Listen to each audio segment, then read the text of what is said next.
백장선사께서는 당나라 시대 선종의 위대한 거목으로 수많은 제자를 길러내셨으며 그 법맥은 천년을 이어져 내려왔습니다. 그분께서 세우신 선언의 규칙을 백장청규라 부르는데 이는 오늘날까지도 사찰과 승단의 수행제도의 근간이 되고 있습니다. 고대 인도의 대반열 반경에는 이러한 구절이 있습니다. 선정을 얻고자 하거든 마땅히 그 마음을 고요히 하라. 마음이 고요하면 곧 정에 들고 정에 들면 지혜가 생겨나리라. 이것은 단순한 구호가 아니라 우리가 걸어가야 할 하나의 길입니다. 백장선사께서 전하신 10가지 요결은 바로 이 마음의 고요함으로 들어가는 10개의 관문이라 할 수 있습니다. 그렇다면 백장선사의 10가지 요결은 무엇을 말하고 있는 것일까요? 좌선을 할 때 그저 숨을 쉬고 있다고 생각하지만 실은 이미 호흡을 잊은 지 오래입니다. 방석 위에 앉아 수행하고 있다고 여기지만 그 마음은 이미 과거로 달려가고 미래를 그리고 있습니다. 그렇습니다. 우리는 진정으로 지금 이 순간에 앉아있지 못했습니다. 많은 이들이 선을 배우기 시작하지만 좌선이란 그저 앉아서 고요함이 오기를 기다리는 것이 아니라 한 번도 온전히 머물러 보지 못했던 지금 이 순간으로 능동적으로 돌아오는 것임을 끝내 알지 못합니다. 불경에서 석가모니 부처님께서는 마음을 다스리는 것은 몸을 다스리는 것만 못하고 몸을 다스리는 것은 숨을 고르는 것만 못하니 선정의 문은 결코 바깥에 있지 않다고 말씀하셨습니다. 우리의 몸과 마음이 준비되지 않았을 때 매 순간의 호흡 사이에서 우리는 결코 진정으로 자리에 앉을 수 없습니다. 고승 백장회의 선사께서는 수행은 차를 끓이는 것과 같아서 불 조절이 맞지 않으면 찬물이 우러나지 않는다고 하셨습니다. 이는 비유가 아니라 예로부터 변치 않는 수행의 참된 말씀입니다. 오늘 이 법문은 진실로 인연 있는 분들을 위해 나타났습니다.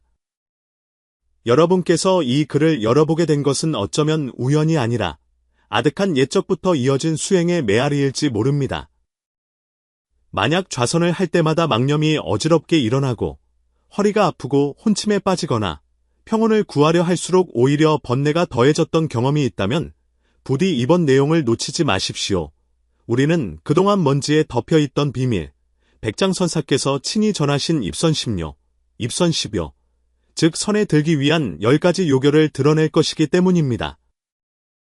이 10가지 요점은 우리가 진정으로 자리에 앉을 수 있는지, 요동치는 세상 속에서 고요함을 되찾을 수 있는지, 더 나아가 일생을 통해 선의 문턱을 넘어설 수 있는지와 관련이 있습니다. 하지만 우리는 이 비밀을 한꺼번에 전부 열어 보이지는 않을 것입니다. 이것은 내면의 깨달음을 향한 여정이며 우리는 불교 경전과 고승들의 가르침에서부터 철학적 지혜와 현실 생활의 응용에 이르기까지 한 겹 한 겹 그 베일을 벗겨 나갈 것입니다. 이제 여러분의 마음속으로 저의 몸과 마음이 편안하기를, 모든 중생이 평안하기를 하고 발언해 주십시오. 우리 함께 본래의 마음으로 돌아가는 이 수행의 여정을 시작하겠습니다. 불교 역사에서 진정한 선정에 드는 것은 결코 뜨거운 열정만으로 혹은 눈을 감는 것만으로 이루어지지 않았습니다. 그것은 바깥에서 구하던 마음을 안으로 돌이키고 유의에서 무의로 전환하는 깊은 내면의 혁명입니다. 우리는 부처님께서 처음 도를 이루신 그 밤의 이야기부터 시작해야 합니다.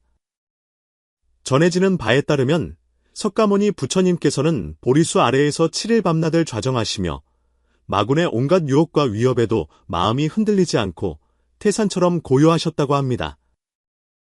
어째서일까요? 그분께서는 이미 선정을 몸과 마음의 갑옷으로 삼으셨기 때문입니다.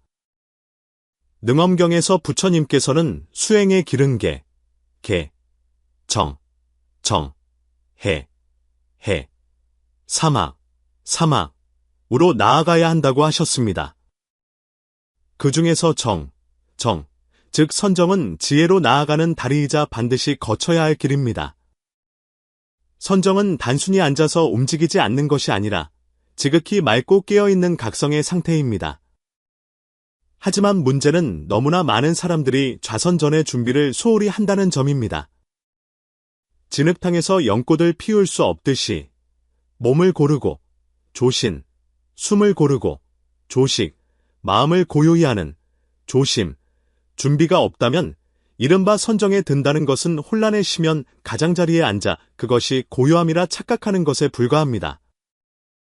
이것이 바로 선종의 위대한 스승이신 백장회 선사께서 좌선전의 10가지 준비 단계를 거듭 강조하신 이유입니다. 그분께서 보시기에 선이란 형식이 아니라 삶의 방식을 근본적으로 바꾸는 것이었습니다. 그리고 좌선은 그 입구와 같으니 입구에서부터 고요하지 못하면 한 걸음 한 걸음 나아갈수록 어긋날 뿐입니다. 그리하여 그분께서는 좌선전에 지켜야 할 요결들을 10가지로 압축하셨습니다. 여기에는 시간, 음식, 자세, 호흡, 마음가짐 등 수행자가 반드시 마주해야 할 모든 시련이 담겨 있습니다. 선은 무술 연마도 아니고 휴식도 아니며 동양의 명상 요법 같은 것도 아닙니다. 그것은 지혜와 원력, 그리고 방법이 함께 작용해야 하는 지극히 엄정한 수행 기술입니다. 그리고 많은 이들이 간과하는 이 준비 과정이야말로 우리가 형식에 머무를 것인지 아니면 본질에 닿을 것인지를 결정합니다. 지금부터 우리는 이 10가지 요결의 진실을 하나씩 밝혀나갈 것입니다. 부디 기억하십시오. 여러분은 지금 하나의 기술을 듣는 것이 아니라 유구한 지혜의 문으로 들어서고 있습니다. 선정의 길은 불문수행의 근본 법문입니다. 석가모니 스승님께서 보리수 아래에서 성도하신 이래 역대 고승 대덕들께서는 모두 이 법문을 통해 도에 들어서는 문으로 삼으셨습니다. 그러나 오늘날 선정을 닫고자 하는 이는 많으나 진정으로 그 요령을 얻는 이는 드뭅니다. 그 까닭을 살펴보면 대부분의 사람들이 서둘러 자리에 앉으려고만 할 뿐 좌선과 정자에 앞서 실로 갖추어야 할 여러 가지 중요한 요점들이 있음을 알지 못하기 때문입니다. 옛날 백장선사께서 강서성 백장산에 주석하실 때 수많은 학인들이 법을 구하러 찾아왔습니다. 선사께서는 제자들이 수행하는 모습을 지켜보시다가 많은 이들이 매일 방석 위에 단정히 앉아 있으면서도 끝내 선정에 들기 어려워하고 심지어 앉을수록 마음이 더 산란해져 몸과 마음이 모두 지쳐가는 것을 발견하셨습니다. 이에 선사께서는 자비로운 마음으로 수년간의 수행에서 얻은 심득을 10가지 핵심 요결로 정리하여 특히 초심자들이 좌선전에 반드시 알아야 할 근본적인 준비 사항들을 가르쳐 주셨습니다. 이 10가지 요점은 몸과 마음의 조화, 환경의 조성, 시간과 인연, 마음을 비추어 보는 관조 등 다방면을 아우르고 있어 가이선 수행 입문이 가장 중요한 비결이라 할 수 있습니다. 선사께서는 일찍이 수행은 차를 다리는 것과 같아서 불 조절이 맞지 않으면 찬물이 우러나지 않고 준비가 부족하면 선정을 이루기 어렵다고 말씀하셨습니다. 그렇다면 이 위대한 스승께서는 과연 어떤 비밀스러운 수행의 비결을 전수하셨을까요? 그리고 이 요점들은 어떻게 초심자들이 수행의 길에서 만나는 여러 함정을 피하도록 도울 수 있을까요? 어느 가을날 황혼역, 백장산의 오동잎이 노랗게 물들고 선원에는 종소리가 은은하게 울려 퍼지고 있었습니다. 백장선사께서는 법당 중앙에 단정히 앉아 계셨고 그 앞에는 각지에서 모여든 20명 남짓한 학인들이 자리하고 있었습니다. 법을 구하는 이들 중에는 출가한 지 여러 해 된 비구도 있었고 처음 발심한 거사도 있었으며 선정에 대해 어렴풋이아는 문인 묵객도 있었습니다.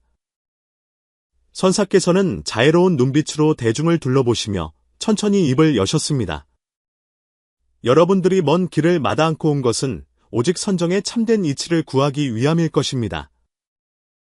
허나 노승이 여러 날 지켜보니 여러분이 비록 부지런히 정진하고는 있으나 대부분 좌선의 기본적인 준비조차 모르고 있으니 이와 같이 수행한다면 어찌 남쪽으로 가려 하면서 수레를 북쪽으로 모는 것과 다르겠습니까? 좌중에 있던 한 젊은 비구가 합장하며 물었습니다. 스승님, 제자는 매일 3번의 향이 타는 시간 동안 좌선을 하오나 어찌하여 늘 망념이 들끓어 마음이 안정되질 않사옵니까? 다른 중년의 거사도 이어서 말했습니다. 제자 또한 법에 의지하여 닦고 있사오나 허리가 시큰거리고 등이 아프며 혼침과 졸음에 빠져 실로 괴롭기 그지없습니다. 선사께서는 고개를 끄덕이시며 더욱 자비로운 표정을 지으셨습니다. 여러분의 그 어려움이 바로 근본적인 문제를 말해주고 있습니다. 수행을 하기에 앞서 반드시 먼저 준비의 도리를 알아야 합니다. 마치 농부가 밭을 갈 때 먼저 땅을 고르고 거름을 주지 않는다면 어찌 좋은 수확을 기대할 수 있겠습니까? 말씀을 마치고 선사께서는 자리에서 일어나 뜰로 걸어가 하늘을 찌를 듯 솟은 늙은 소나무를 가리키셨습니다. 여러분, 저 소나무를 보십시오. 어찌하여 천년의 세월을 견디며 저리도 푸를 수 있겠습니까? 그 뿌리가 깊고 튼튼하기 때문입니다. 우리 수행도 이와 같아서 견고한 기초가 없으면 어찌 선정을 이룰 수 있겠습니까? 사람들은 넋을 잃고 듣다가 일제히 합장하며 가르침을 청했습니다. 선사께서는 자리로 돌아와 자세히 설명하기 시작하셨습니다. 첫 번째 요결은 때를 가려 수행하는 것입니다. 선사께서는 하늘을 올려다보시며 말씀하셨습니다. 천지에 때가 있듯 사람의 마음에도 때가 있는 법입니다. 자시, 자시, 축시, 축시, 인시, 인시, 묘시, 묘시. 이 네 시각은 천지의 음양이 교차하는 때이므로 고요히 앉아 마음을 다스리기에 가장 적합합니다. 오늘날 사람들은 대부분 이 이치를 알지 못하고 아무 때나 수행하려 하니 자연히 노력은 배가 되나 얻는 것은 절반에 그치게 됩니다. 한 백발노인이 물었습니다. 스승님, 어찌하여 이 시간들이 특별하옵니까? 자신은 음이 극에 달했다가 양이 생겨나는 때이니 이때 마음과 정신이 가장 쉽게 안정됩니다. 축시는 간의 기운이 왕성한 때로 마음을 고요히 하고 정신을 기르는 좋은 기회입니다. 인시는 폐의 기운이 주관하는 때이니 호흡을 고르기가 가장 수월합니다. 묘시는 대장의 활동이 활발해져 몸이 자연스럽게 정화되는 시간입니다. 옛사람들이 하늘의 때에 맞추어 돌을 닦는다고 한 것이 바로 이 이치입니다. 선사께서 자세히 설명하셨습니다. 두 번째 요결은 몸을 다스리는 법입니다. 선사께서 한 제자를 앞으로 나오게 하셨습니다. 그대가 평소에 좌선하는 자세를 한번 해보아라. 그 제자는 즉시 다리를 포개고 앉았지만 선사께서는 자세히 보시더니 고개를 저으셨습니다. 보아라. 어깨는 경직되어 있고 등은 굽어 있으니 이래서야 어찌 오래 앉아 있을 수 있겠는가. 선사께서는 친히 시범을 보이셨습니다. 칠지좌법은 불문에서 천년간 전에 내려온 자세입니다. 두 다리를 포개고 앉되 척추는 대나무 마디처럼 꼿꼿이 세우고 어깨는 자연스럽게 힘을 빼고 턱은 살짝 당기며 두 손은 정인을 맺고 눈은 지그시 감습니다. 이러한 자세는 기혈의 흐름을 원활하게 하여 마음과 정신을 안정시켜줍니다. 세 번째 요결은 환경의 조성입니다. 선사께서는 주위를 둘러보시며 말씀하셨습니다. 좌선하는 장소를 아무렇게나 선택해서는 안 됩니다. 첫째, 바람을 등지고 볕을 향하여 몸에 한기와 습기가 스며드는 것을 막아야 합니다. 둘째, 시끄러운 곳을 피하되 또한 너무 외진 곳도 좋지 않으니 이는 두려운 마음이 생길 수 있기 때문입니다. 셋째, 실내에는 은은한 빛이 있어야 하니 완전히 어둡거나 빛이 너무 강한 것은 선정에 드는데 이롭지 않습니다. 한 젊은 거사가 손을 들고 물었습니다. 스승님, 제자는 집안의 여건이 좋지 못한데 어찌 적합한 환경을 만들 수 있겠습니까? 선사께서는 온화하게 웃으셨습니다. 바깥의 환경도 중요하지만 더 중요한 것은 마음의 준비입니다. 비록 시끄러운 저잣거리 한가운데에 있더라도 마음이 만약 고요하다면 그곳이 바로 도량입니다. 다만 초심자는 실로 바깥 인연의 도움을 받을 필요가 있으니 좌선하는 곳에 향 한 자루를 피우면 시간을 알려줄 뿐만 아니라 그 공간의 기운을 맑게 할 수도 있습니다. 네 번째 요결은 음식의 조절입니다. 선사의 목소리는 더욱 부드러워졌습니다. 배부르면 수행하지 말고 배고파도 수행하지 말라. 이것은 기본적인 상식입니다. 좌선하기 2시간 전에는 배불리 먹지 말고 30분 전에는 물도 마시지 않는 것이 좋습니다. 음식은 마땅히 담백하게 하고 맵고 자극적인 것은 피해야 합니다. 특히 저녁에 좌선할 때는 더욱 음식의 청결에 유의해야 합니다. 5번째 요결은 감정의 조절입니다. 선사께서는 잠시 말을 멈추고 대중의 표정을 살피셨습니다. 마음에 큰 파도가 일 때는 억지로 앉으려 하지 마십시오. 화가 나면 기온이 위로 솟구치고 근심이 있으면 기온이 아래로 가라앉으며 조급하면 기운이 흩어지니 모두 선정에 들기 좋은 때가 아닙니다. 먼저 경행을 하거나 염불을 하거나 경전을 읽는 등의 방법으로 마음을 평화롭게 조절한 후에 고요히 앉아야 합니다. 이때 한 중년의 비구가 가르침을 청했습니다. 스승님, 제자는 요즘 절의 일로 마음이 번잡하여 늘 심란한데 어찌 조절해야 하겠습니까? 선사께서 온화하게 말씀하셨습니다. 번뇌가 곧보리, 보재, 인이, 핵심은 생각을 전환하는 데 있습니다. 좌선하기 전에 먼저 마음을 어지럽히는 일들을 하나하나 적어보고 그것들을 대나무 바구니에 담아 잠시 문 밖에 놓아둔다고 관상하십시오. 그리고 스스로에게 이 향 한 자루가 타는 시간은 오직 수행을 위한 것이니 다른 일들은 나중에 처리하겠다고 말해주십시오. 6번째 요결은 호흡의 조절입니다. 선사께서 깊이 숨을 들이쉬며 말씀하셨습니다. 좌선의 근본은 숨을 고르는 데 있습니다. 하지만 많은 이들이 자리에 앉자마자 서둘러 호흡을 통제하려 하다가 오히려 조절할수록 더 어지러워집니다. 올바른 방법은 먼저 호흡이 자연스럽게 흐르도록 두고 그 흐름을 관찰한 다음 서서히 조절하는 것입니다. 숨을 들이쉴 때는 맑은 기운이 몸으로 들어온다고 생각하고 내쉴 때는 탁한 기운이 빠져나간다고 생각하십시오. 선사께서는 길고 부드러우며 느린 호흡을 시범 보이셨습니다.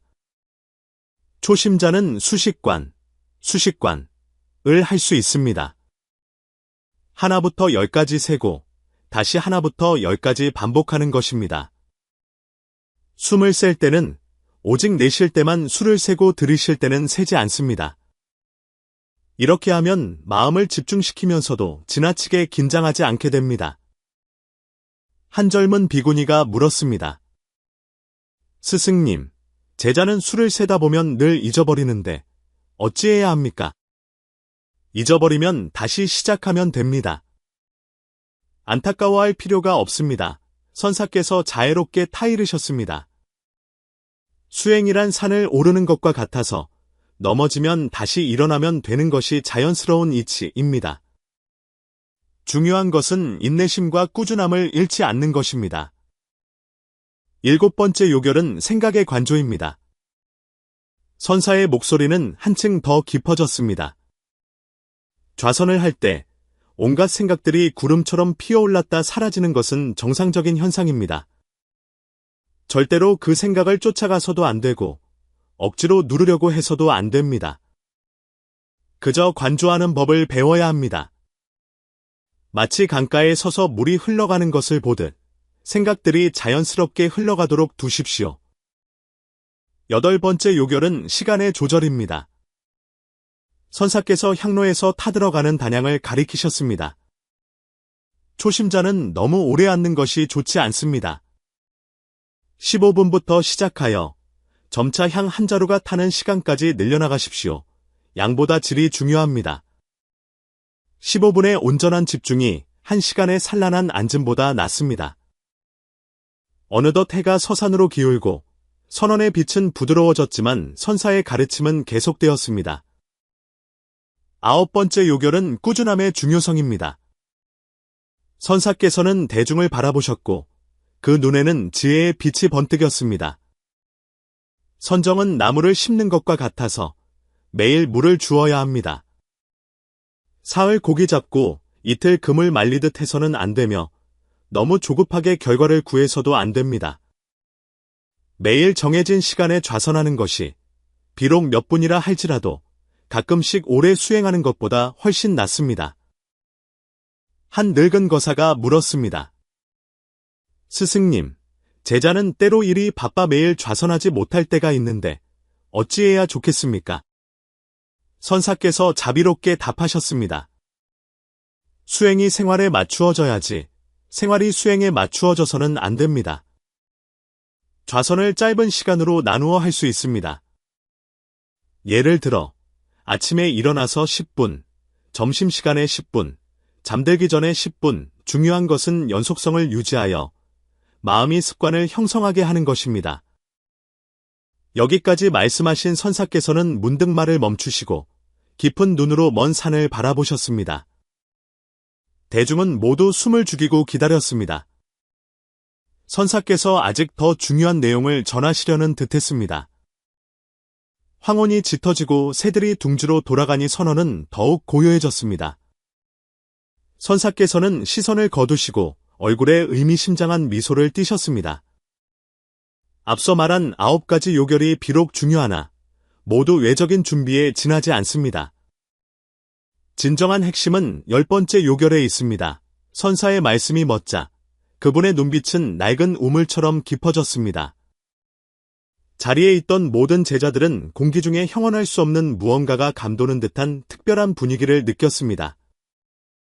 그 젊은 비구가 참지 못하고 물었습니다. 스승님, 10번째 요결은 무엇이옵니까? 선사께서는 천천히 고개를 저으시며 표정이 엄숙해지셨습니다. 이는 천년간 전해지지 않은 비밀이며 역대 조사들께서 선문이 보배로 여기신 것이다. 만약 이 요결이 없다면 앞서 말한 9가지는 모두 물에 비친 달이요 우물 속의 꽃과 같아서 겉보기에는 완벽해 보이나 실은 허상에 불과하다. 대중은 그 말을 듣고 더욱 마음속 궁금증이 커졌습니다. 그 백발노인이 두 손을 모으고 간절히 말했습니다. 자비하신 스승님, 저희 제자들이 이처럼 간절히 법을 구하오니 원컨대 자세히 일러주시옵소서.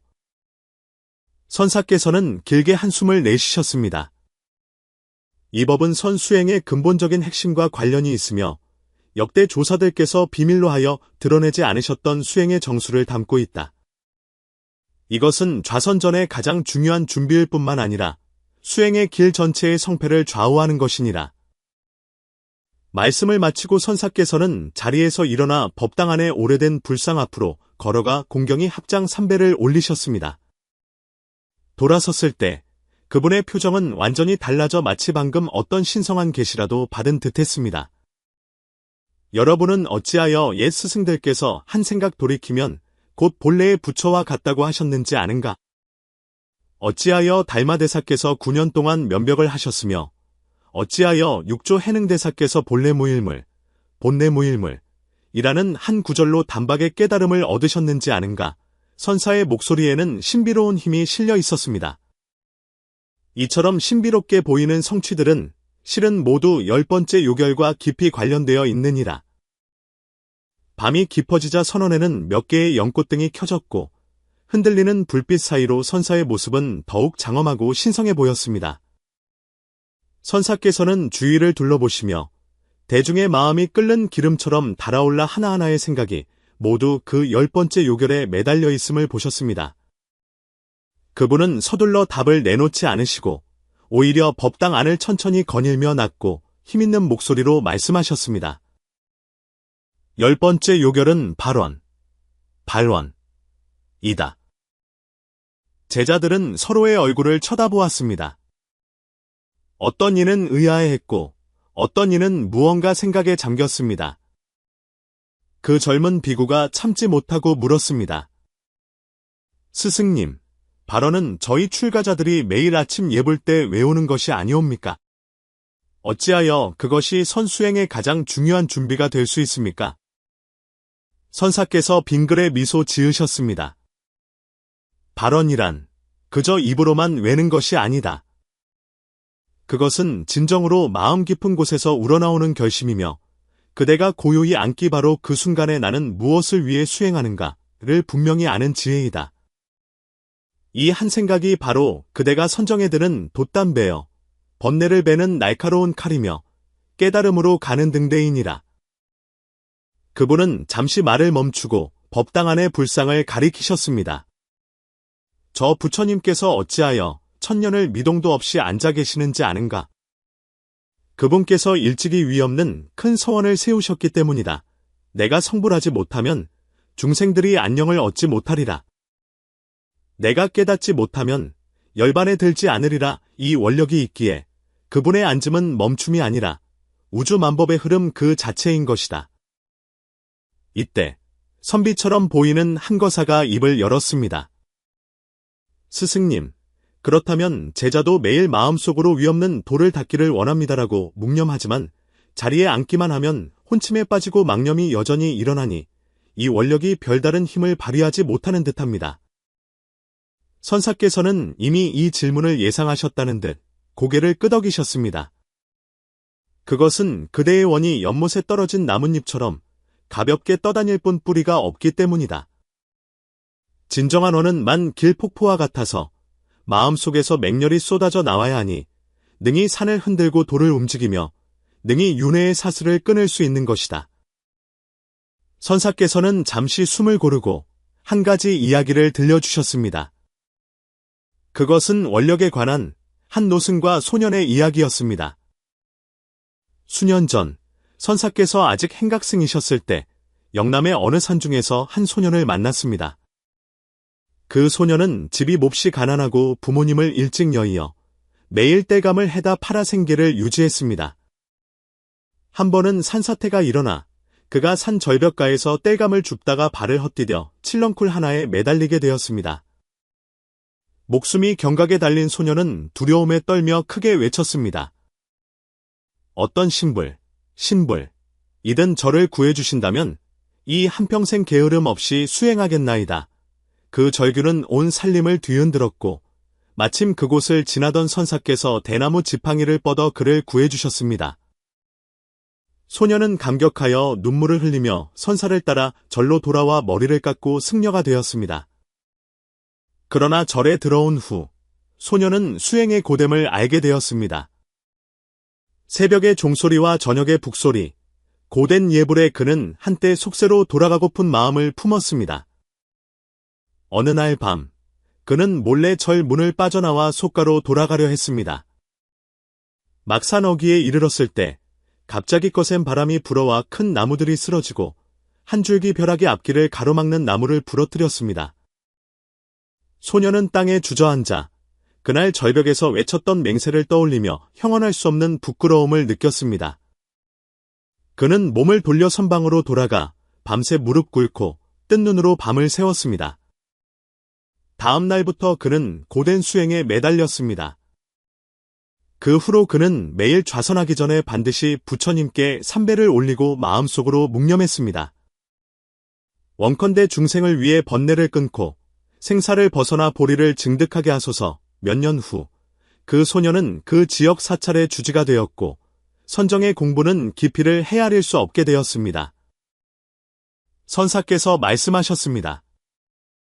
그는 남다른 재능이 있거나 지혜가 뛰어난 자가 아니었다. 오직 그 한 생각, 뼛속 깊이 사무친 큰 원이 있었기에 오늘의 성취가 있었던 것이다. 이야기가 여기까지 이르렀을 때 선원은 이미 깊은 밤이었습니다. 대중은 오랫동안 침묵에 잠겼습니다. 장엄하고 고요한 기운이 모두의 마음속에 천천히 피어올랐습니다. 마치 온 세상이 고요하고 오직 한 줄기 마음만이 허공에 매달려 있는 듯했습니다. 여러분, 생각해 보십시오. 선사께서 계속 말씀하셨습니다. 만약 좌선하는 것이 단지 고요함을 구하고 건강을 구하고 신통을 구하기 위함이라면 모두 잠깐의 망상일 뿐입니다. 오직 원력을 근본으로 삼아야만 쇠기둥 같은 마음으로 혼침과 망념에 흔들리지 않을 수 있습니다. 그분께서 갑자기 큰 소리로 물으셨습니다. 그대는 오늘 무엇을 위해 좌선하는가? 대중은 모두 깜짝 놀라 멍한 표정을 지었습니다. 그 젊은 비구가 주저하며 답했습니다. 망념을 끊기 위함입니다. 망념은 끝이 없거늘 그대가 몇 년을 앉아있은데 어찌 다 끊을 수 있겠는가? 선사께서 고개를 저으셨습니다. 만약 그대가 오늘 좌선하는 것이 천하의 모든 중생이 고통의 바다에서 벗어나기를 위함이라면 망념은 일어나자마자 곧 끊어질 것이다. 만약 그대가 오늘 기생에 성불하지 못하면 결코 안락한 정토에 머물지 않으리라고 발언한다면? 눈을 감고 합장하신 선사께서는 두 줄기 눈물을 말없이 흘리셨습니다. 고요한 밤, 들리는 것은 오직 단양이 천천히 타들어가며 내는 미미한 소리뿐이었습니다. 어떤 제자는 조용히 눈물을 흘렸고 어떤 거사는 땅에 엎드려 길게 절을 올렸으니 모두 마음에 깨달은 바가 있었기 때문입니다. 다음 날 새벽, 백장산의 아침 해가 선원을 가득 비추었습니다. 제자들은 여느 때와 같이 방석 위에 단정히 앉았지만 이번에는 모두가 앉기 전에 깊이 절을 올리고 묵묵히 발언했습니다. 부모님의 은혜에 보답하기를 원하는 이도 있었고 윤회를 벗어나기를 원하는 이도 있었으며 널리 중생을 구제하기를 원하는 이도 있었습니다. 그 선비거사는 붓을 들어 부처님의 법을 널리 알리겠다고 발언했습니다. 선사께서는 멀찍이 서서 대중을 바라보시며 희미하게 고개를 끄덕이셨습니다. 그분은 아셨습니다. 이 한 무리의 수행자들이 이제야 비로소 진정으로 선정의 길에 들어섰다는 것을. 후에 불교의 기록들은 선사께서 전하신 10번째 요결인 발언이 불교의 신, 원, 행, 삼요소 중 하나임을 간결히 서술하고 있습니다. 화엄경에서는 원은 길을 이끄는 스승과 같으니 마치 배에 키가 있는 것과 같다고 했습니다. 발언이 없는 수행은 키 없는 배와 같아 그저 물결 따라 흘러갈 뿐입니다. 바로 이 마음 깊은 곳에서 우러나오는 원력이야말로 수행자가 고행을 두려워하지 않고 허망한 경계에 빠지지 않으며 초심을 잃지 않고 마침내 도의 과업을 이루도록 이끌어주는 것입니다. 그리고 이 원은 빈말이 아니라 매일 고요히 앉기 전 그 한 생각, 더없이 분명한 처음의 마음입니다. 나는 무엇을 위해 앉는가? 이 질문은 우리 모든 수행자들이 평생에 걸쳐 물어야 할 화두입니다. 이제 백장선사께서 제창하신 10가지 요결을 함께 깊이 되새겨볼 시간입니다. 백장선사의 기록에 따르면 많은 제자들이 매일같이 고된 수행을 했습니다. 새 자루의 향이 타는 동안 하나의 방석 위에서 다리가 저리고 등이 아프도록 앉았지만 끝내 그 문으로 들어서지 못했습니다. 그들은 그저 앉아서 움직이지만 않으면 망념이 자연히 사라질 것이라 생각했지만 이처럼 형식에 집착하는 수행은 오히려 참된 선에서 점점 더 멀어지게 할 뿐이었습니다. 그리하여 백장선사께서는 어느 가을 저녁 백장산 선원에서 20명 남짓한 학인들을 모아 이 비밀스러운 10가지 요결을 설하셨습니다. 첫 번째 요결, 때를 가려 수행하라. 모든 시간이 좌선에 적합한 것은 아닙니다. 선사께서는 말씀하셨습니다. 천지에 때가 있듯 사람의 마음에도 때가 있다. 자시, 축시, 인시, 묘시. 이 네 시각은 바로 음양이 교차하고 기운이 전환되는 때입니다. 그중 자시는 음이 극에 달해 양이 생겨나는 때로 마음을 다스리고 정신을 기르기에 가장 좋습니다. 축시는 간의 기운이 왕성하여 내면을 관하고 고요함에 드는 데 도움이 됩니다. 인시는 폐의 기운이 왕성하여 기운의 흐름이 원활하니 호흡을 고르기에 가장 좋습니다.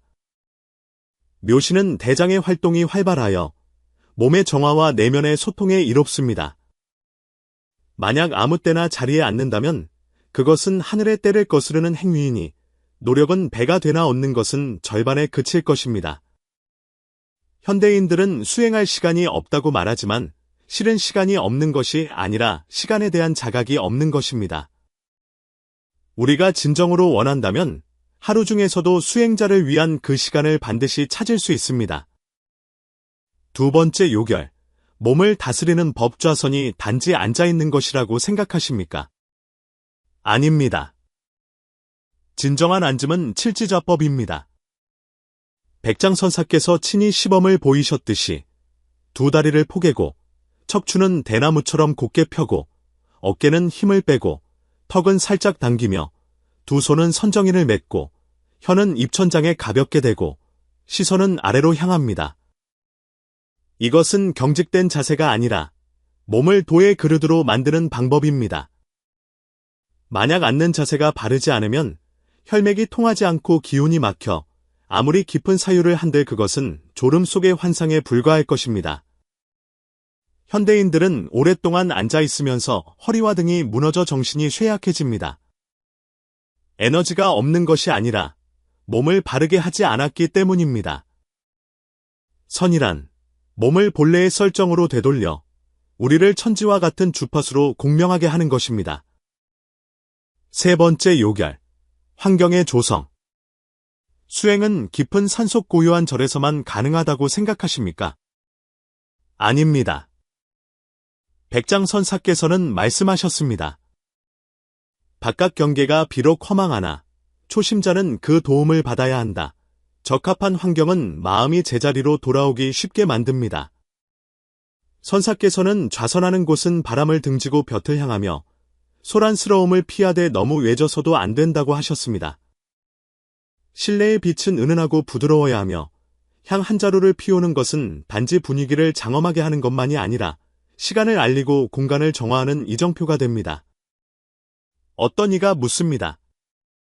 제 집은 어지럽고 길가의 소음이 끊이지 않는데 좌선을 할 수 없겠습니까? 선사께서는 답하셨습니다.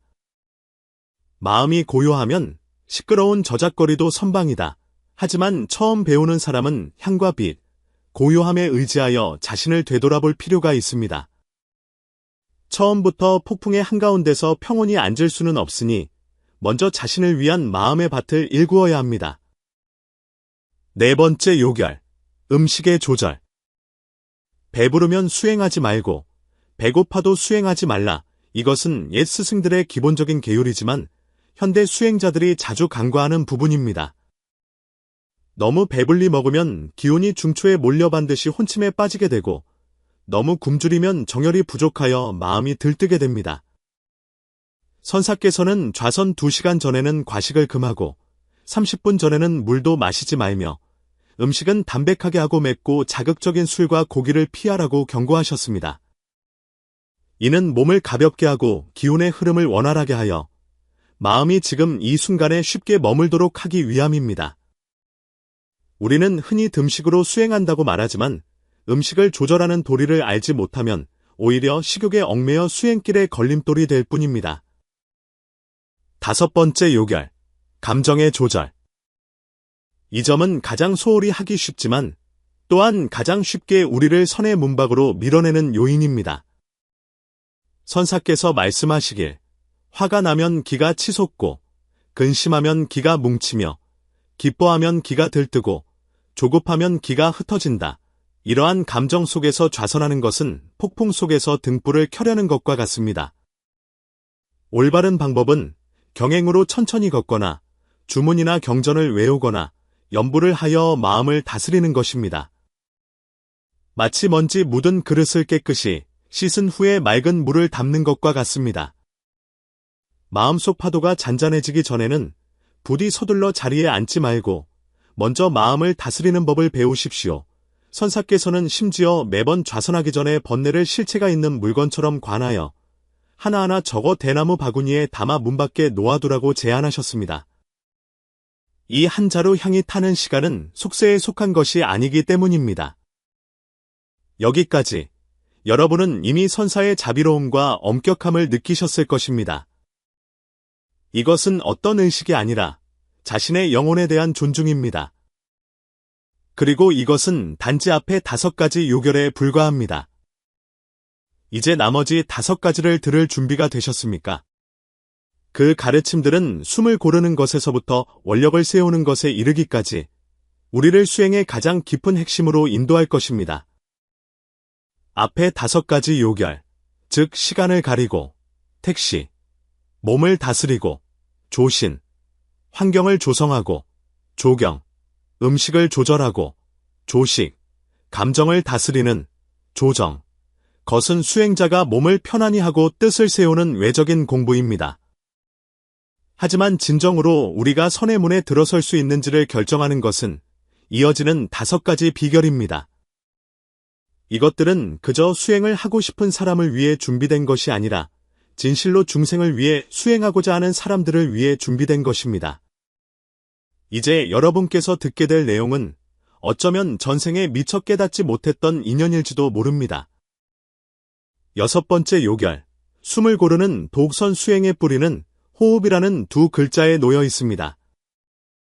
부처님께서는 혐출입식경, 염출입식경에서 수식관으로 최초의 선정 수행법을 전수하셨습니다.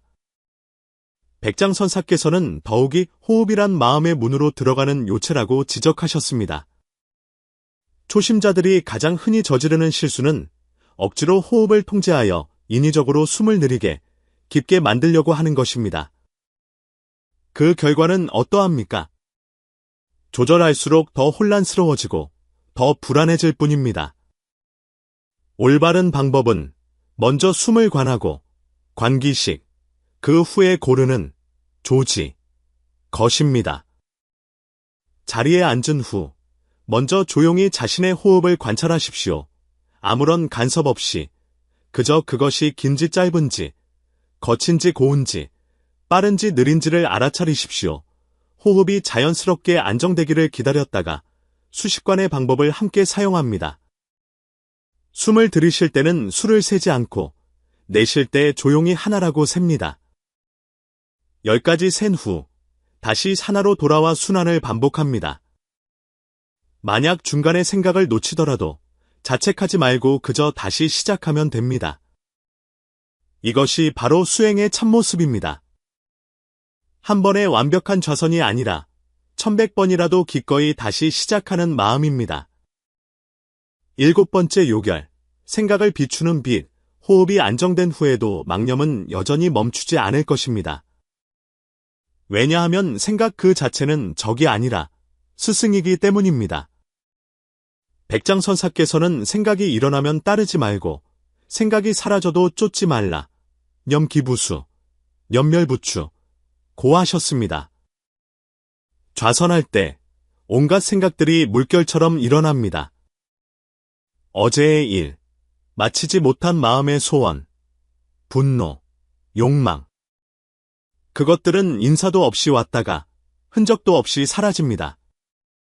진정한 수행은 그것들을 억누르는 것이 아니라 한곁에 서서 마치 구름이 피어오르고 흩어지는 것을 보듯 쫓지도 두려워하지도 판단하지도 않는 것입니다.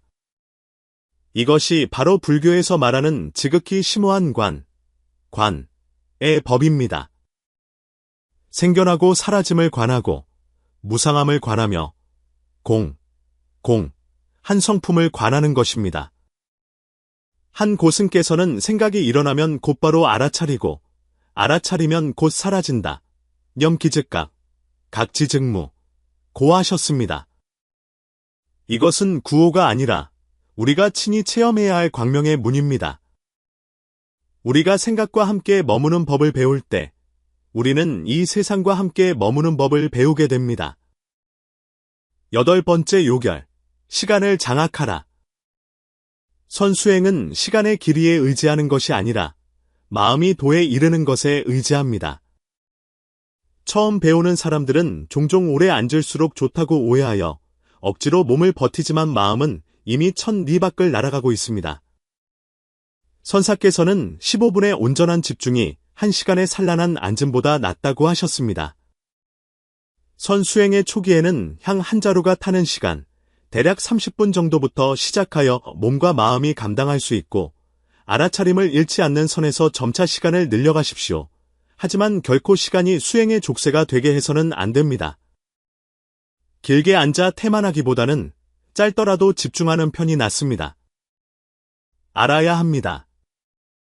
비록 한순간의 깨달음이라 할지라도 그것은 10년을 잘못된 자세로 앉아있는 것보다 수승하다는 것을. 9번째 요결, 꾸준함의 힘. 백장선사께서는 선정은 나무를 심는 것과 같아서 하루아침에 이루어지는 공부가 아니다라고 하셨습니다. 이 말씀은 평범하게 들리지만 실은 하나의 경계선입니다. 우리가 진정으로 도의 길을 걷고 있는지는 매일 한 번의 좌선을 꾸준히 할 수 있는지에 달려 있습니다. 많은 사람들이 며칠 하다가 포기하는데 이는 그들의 원이 진실하지 못하고 마음이 견고하지 못하기 때문입니다. 그러나 진정한 수행자는 비록 매일 10분이라 할지라도 결코 중단하지 않습니다. 꾸준함이란 지루함이 아니라 내면의 율동입니다. 우리가 매일 같은 시간에 자리에 앉으면 마음은 그 시간에 저절로 제자리로 돌아오게 됩니다. 그것은 시계처럼 우리에게 깨어남의 시간을 정해줍니다. 10번째 요결, 발언의 문, 핵심 중의 핵심. 이 점은 모든 준비 중에서 가장 중요한 부분입니다. 앞에 9가지는 모두 형식이요.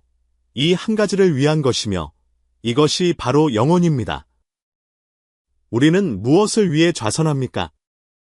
고요하기 위해서입니까? 현실을 도피하기 위해서입니까? 도를 닦기 위해서입니까? 아니면 중생을 위해서입니까? 백장선사께서는 큰 원력이 없으면 10,000번을 닦아도 결과가 없다고 하셨습니다. 우리에게는 무수한 망념이 있을 수 있지만 단 하나의 분명한 원의 마음만 있다면 우리의 수행은 방향을 갖고 힘을 얻으며 뿌리를 내리게 됩니다. 진정한 원은 입으로 말하는 것이 아니라 자리에 앉는 그 순간 마음속에서 조용히 일어나는 생각입니다. 원컨대 저의 몸과 마음이 편안하고 원컨대 모든 중생이 평안을 얻게 하소서. 그 한 생각은 마치 한 알의 씨앗을 무한한 인연의 밭에 심는 것과 같아서 그것은 꽃을 피우고 열매를 맺으며 심지어 우리 일생의 운명을 바꾸게 될 것입니다. 이로써 10가지 요결을 모두 말씀드렸습니다. 이것은 하나의 선수행 기술이 아니라 완전한 깨어남의 체계이며 시공을 초월하여 오늘날에도 길 잃은 영혼들을 일깨울 수 있습니다. 그것은 일찍이 백장산의 수많은 제자들이 선정에 들고 깨달음을 얻고 본성을 보도록 도왔습니다. 오늘 어쩌면 바로 우리가 이 가르침을 들어야 할 때일지도 모릅니다. 여러분은 아마 생각하고 계실 겁니다. 이러한 고승들의 가르침과 선문의 규칙들이 오늘날처럼 빠르게 변화하는 사회에서 정말로 소용이 있을까?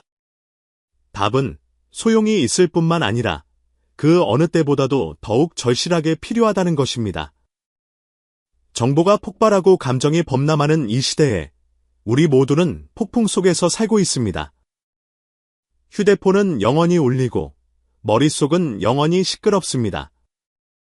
우리는 좀처럼 진정으로 멈추지 않으며 마음을 돌이켜보는 것은 더더욱 어렵습니다. 여러분은 오늘부터 시작할 수 있습니다. 매일 자신에게 하나의 알아차림의 시간을 주십시오. 깊은 산도, 오래된 절도 필요 없습니다. 그저 자리에 앉아 휴대폰을 내려놓고 눈을 감고 마음속으로 조용히 염하십시오. 나는 지금 시작한다. 원컨대 지금 이 순간에 머물기를 진정한 수행은 우리가 매번 기꺼이 다시 시작하는 것입니다. 그렇게 1주일, 2주일, 한 달을 꾸준히 해나가면 여러분은 단지 자리에 앉았을 뿐만 아니라 삶 속에서도 편안히 머무는 법을 배우게 되었음을 발견할 것입니다. 여러분은 분노가 어디에서 일어나는지, 불안이 어떻게 생겨나는지를 더욱 분명히 알아차리게 될 것입니다. 중요한 순간에 저절로 숨을 고르게 되고 생각을 비추는 빛으로 혼란스러운 상황을 꿰뚫어 보게 될 것입니다. 그때가 되면 여러분은 더 이상 선을 배우는 사람이 아니라 선으로 살아가는 사람이 될 것입니다. 내일부터 자신을 위해 향 한 자루가 타는 시간을 내어주십시오. 성불하기 위해서가 아니라 진정으로 살아가기 위해서 말입니다. 이제 여러분 마음속의 소리를 듣고 싶습니다. 마음속으로 다짐해 주십시오. 나는 나 자신을 위해 이 맑고 바름의 씨앗을 심겠습니다. 여러분의 그 다짐이 어쩌면 다음 인연 있는 이가 문으로 들어서는 그 하나의 등불이 될지도 모릅니다.